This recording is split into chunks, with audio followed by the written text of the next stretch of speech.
Hi friends, నేను మీ ధనంజయ్. నేటి ప్రపంచం. ఆంధ్రప్రదేశ్ ఉప ముఖ్యమంత్రి పవన్ కళ్యాణ్ గారు పెద్ద కుమారుడు అఖిల్ పుట్టినరోజునే చిన్న కొడుకు మార్క్ శంకర్ అగ్ని ప్రమాదానికి గురయ్యాడు. పవన్ భార్య అన్నా లెజినోవా కొడుకును సమ్మర్ క్యాంప్ కోసం సింగపూర్ తీసుకువెళ్ళింది.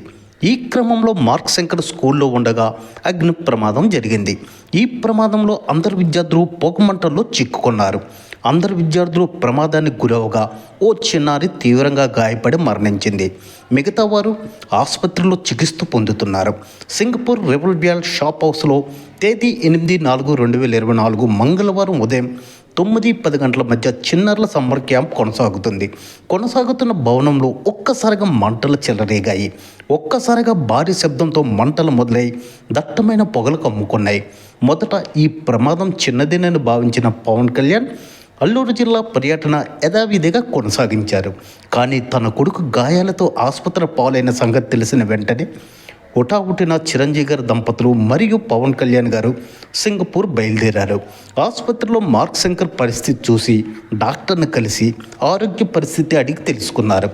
పవన్ గారు కుమారుడు మార్క్ శంకర్ పొగ ఎక్కువగా పీల్చుకోవడం వలన అది ఊపిరితిత్తులోకి చేరిందని, దీంతో వైద్యులు బ్రాంకోస్కోప్ చేస్తున్నారని పవన్ గారు తెలిపారు.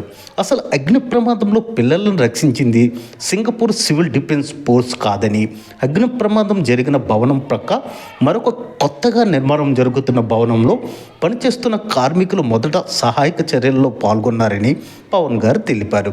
దీంతో ప్రమాద తీవ్రత తగ్గిందని, ముందుగా ఆ కార్మికులకు మనస్ఫూర్తిగా ధన్యవాదాలు చెబుతున్నానని పవన్ గారు తెలిపారు. ప్రమాద సమయంలో మొత్తం 30 మంది చిన్నారులు ఉన్నారని, తన కొడుకు మార్క్ శంకర్కి చెయ్యి కాలి గాయాలయ్యాయని, మిగతా పిల్లలు తీవ్రంగా గాయాలయ్యి ఆసుపత్రిలో ఉన్నారని చెప్పారు. ఒక చిన్నారి ప్రాణాలు కోల్పోయిందంటూ విచారం వ్యక్తం చేస్తూ తన కుమారుడు బాగా పొగమింగారని, అతడికి ప్రస్తుతం బ్రాంకోస్కోప్ చేస్తున్నామని పవన్ గారు తెలిపారు. అసలు బ్రాంకోస్కోప్ అంటే ముక్కు లేదా నోటు ద్వారా కెమెరాతో కూడిన ఒక చిన్న పైపును ఊపిరితిత్తులోకి పంపిస్తారు. ఇది ఊపిరితిత్తులో పనితీరుని తెలియజేస్తుంది. ఊపిరితిత్తుల్లో ఏదైనా సమస్య ఉంటే వెంటనే తెలియజేస్తుంది. ఈ టెస్ట్ చేయడానికి దాదాపు గంట సమయం పడుతుంది. చిన్నపిల్లడైనందువల్ల ఈ టెస్ట్ చాలా జాగ్రత్తగా చేపట్టే అవకాశం ఉంది కాబట్టి మరింత ఎక్కువ సమయం పడుతుంది. మరికొద్ది రోజులు వైద్యుల పర్యవేక్షణలో ఉండాలని వైద్యులు సూచించారు.